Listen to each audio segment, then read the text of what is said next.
shock, the Kennedy curse, JFK's granddaughter, Tatiana Schlossberg, diagnosed with leukemia. The shock. The news hit the United States like a thunderbolt. Tatiana Schlossberg, granddaughter of the late President John F. Kennedy, has been diagnosed with leukemia at just 35 years old. A respected environmental journalist, a mother of two, suddenly confronted with a disease that divides life into before and after. For many Americans, it reignited memories of the so-called Kennedy curse, that long chain of tragedies that has haunted one of the most famous families in the world. But beyond the headlines lies a deeply human story about biology, chance, and resilience. Tatiana shared her experience in a moving essay for The New Yorker. She wrote that doctors discovered her illness only hours after she gave birth to her second child. One moment she was celebrating new life, the next she was fighting for her own. Within days, she began chemotherapy and later received stem cell transplants. Her writing is unflinchingly honest about fear, uncertainty, and the strange coexistence of hope and acceptance.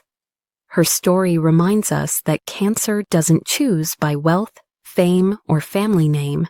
It can strike anyone, even those who seem untouchable. And yet, it also reveals something universal, the strength people find when life changes in an instant. What exactly is leukemia? Leukemia is one of those words that immediately creates fear, but few people really understand what it means.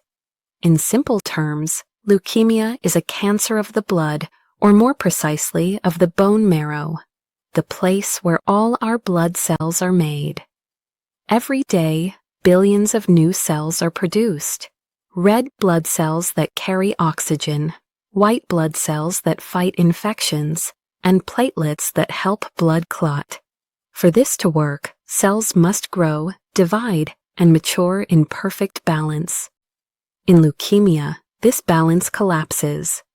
A single cell in the bone marrow undergoes a genetic mutation that changes how it behaves.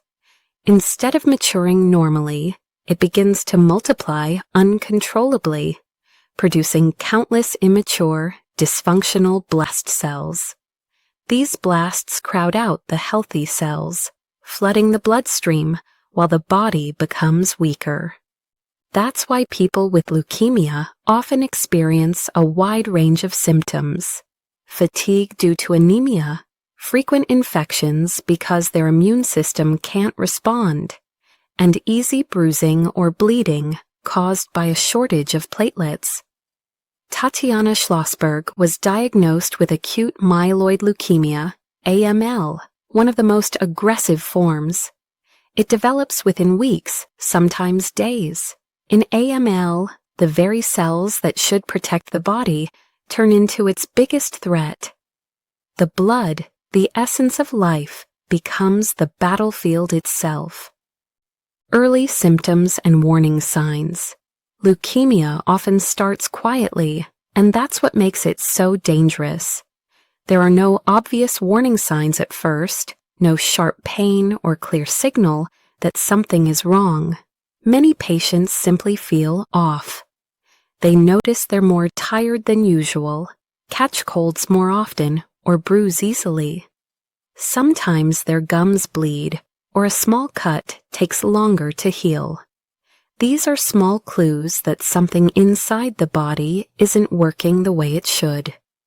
Behind the scenes, however, the bone marrow is under siege. As abnormal cells multiply, the production of healthy blood cells drops sharply. With fewer red blood cells, oxygen levels fall, leading to exhaustion and weakness. A lack of white blood cells means infections become frequent and hard to fight. And when platelet counts drop, even minor bumps can cause bleeding under the skin or unexplained bruises. For Tatiana Schlossberg, the discovery came as a complete shock. doctors noticed extremely high white blood cell counts during routine blood work shortly after she gave birth to her second child.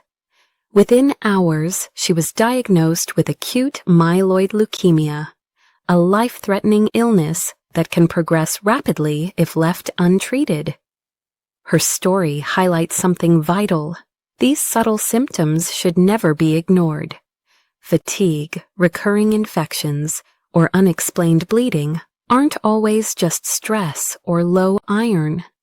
Sometimes they're the body's way of whispering that something deeper is wrong, a whisper we can't afford to miss. Why does leukemia develop? One of the hardest questions patients ask after a diagnosis is, why me? Unfortunately, leukemia rarely offers a clear answer. The disease begins when a single stem cell in the bone marrow acquires a genetic mutation, an error in the cell's DNA.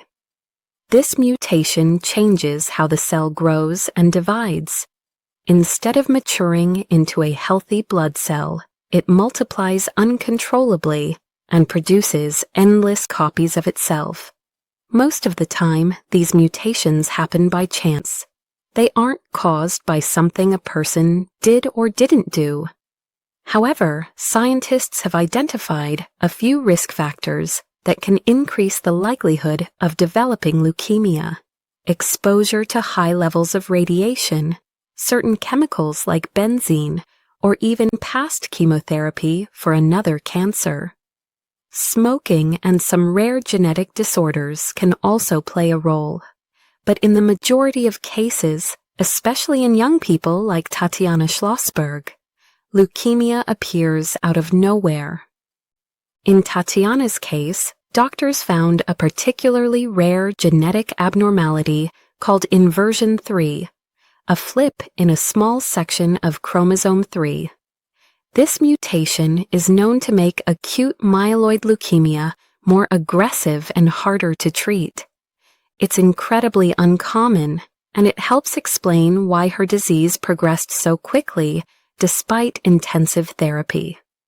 Leukemia, then, is not a punishment or a failure. It's a biological accident, one that can happen in any of us. Understanding that takes away blame and replaces it with what we truly need: knowledge, compassion, and continued research. Treatment and hope. A leukemia diagnosis can feel like the ground has vanished beneath your feet, but today it no longer means there's no hope. Medicine has made incredible progress. Decades ago, leukemia was almost always fatal. Now many patients go into remission or live for years with stable disease thanks to targeted treatments. The first goal of therapy is usually chemotherapy. It aims to wipe out the cancerous cells in the bone marrow so that healthy blood production can restart. During this time, the immune system becomes extremely weak, and patients often spend weeks in protective isolation. If remission is achieved, doctors move to the next step: stem cell transplantation. Here, healthy donor stem cells, often from a sibling or an anonymous match, replace the patient's damaged cells and rebuild the blood system from scratch. Tatiana Schlossberg went through this grueling process: multiple rounds of chemotherapy, immunotherapy, and 2 stem cell transplants, the first from her sister, the second from a volunteer donor. She even joined a clinical trial testing a new immune-based therapy. Yet her leukemia returned, showing how aggressive her specific mutation was. Still, her story is not without light. The very fact that she could undergo these advanced treatments shows how far modern oncology has come. Each study, each new therapy, brings us closer to turning leukemia from a deadly disease into a manageable one. And that, even in tragedy, is a reason for hope. The human side of the diagnosis. Behind every medical term is a person, A face, a story, a life that changed overnight. Tatiana Schlossberg reminds us of that truth more than any statistic ever could. In her deeply moving essay for The New Yorker, she writes candidly about living with the knowledge that time may be limited. She doesn't dramatize, she reflects. She talks about fear, yes, but also about gratitude, for ordinary mornings, for laughter, for her children's voices. At first, she didn't feel sick. She felt strong, energized, and ready to begin a new chapter as a mother of 2. Then, within hours, she found herself in a hospital bed, surrounded by IV lines and machines. That sudden shift from health to uncertainty is something many cancer patients describe as surreal. Life continues outside, but inside, time slows down. Every sunrise feels borrowed, every heartbeat suddenly precious. Tatiana's openness turns her illness into something larger than tragedy. She helps others see that even in the face of death, there can be meaning, love, and dignity. Her reflections remind doctors and patients alike that medicine isn't just about curing, it's about caring. In the end, her story isn't only about leukemia, it's about humanity. It's about what happens when life's fragility becomes impossible to ignore, and how courage can exist quietly in the simple act of showing up for another day. Conclusion and message to the audience. Leukemia is not just a medical condition. It's a reminder of how fragile and precious life really is. The story of Tatiana Schlossberg, the granddaughter of John F. Kennedy, goes far beyond her famous name. It shows us the power of courage and honesty in the face of something no one can prepare for. Her willingness to speak openly about her illness has turned a personal tragedy into a message of awareness, empathy, and hope. Today, thanks to decades of research, leukemia is no longer the mystery it once was. Modern treatments, clinical trials, and especially stem cell transplants have given countless people a new chance at life. Every volunteer who registers as a donor adds to that hope, and maybe one day will be the match that saves someone's life. But there's also another kind of healing, emotional healing. Support from family, friends, and communities can make the unbearable bearable. And stories like Tatiana's remind us that even when we cannot cure, we can still care. So as you finish watching this video, I want to leave you with a thought. Health is never guaranteed, but compassion is something we can all choose every day. If you've ever considered becoming a stem cell donor, now is the time to learn more. And if someone you know is fighting leukemia, remind them they're not alone.